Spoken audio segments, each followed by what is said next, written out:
नईम और मैं हूं नाइला भट्टी। शामिल करते हैं अब तक की अहम खबरें।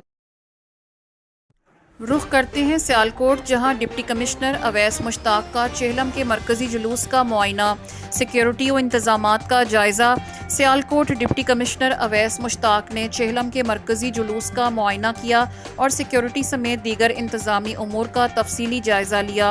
इस मौके पर DPO दोस्त मोहम्मद सदर ज़िलाई अमन कमेटी हाफिज असगर अली चीमा और अमन कमेटी के अराकीन भी इनके हमरा थे। डिप्टी कमिश्नर अवैस मुश्ताक ने जुलूस के रूट पर सिक्योरिटी, ट्रैफिक, सफाई सुथराई और दीगर इंतजामात का जायजा लिया। उन्होंने जुलूस के मुंतजमीन से भी मुलाकात की, जिन्होंने इंतजामिया की जानिब से किए गए बेहतरीन इंतजामात और ताउन पर शुक्रिया अदा किया। डिप्टी कमिश्नर ने मुतल्लिका महकमों के अफसरान और एहलकारों को हदायत की कि जुलूस के इख्तिताम तक अपने फ़राइज़ पूरी जिम्मेदारी और अलर्ट रहते हुए अंजाम दें, ताकि अज़ादारों और शुरका को किसी किस्म की दुश्वारी का सामना ना करना पड़े। इस मौके पर DPO दोस्त मोहम्मद ने सिक्योरिटी इंतजामात का जायज़ा लेते हुए पुलिस अफसरान और एहलकारों को हर मरहले पर मुकम्मल चौकस रहने की हदायत की।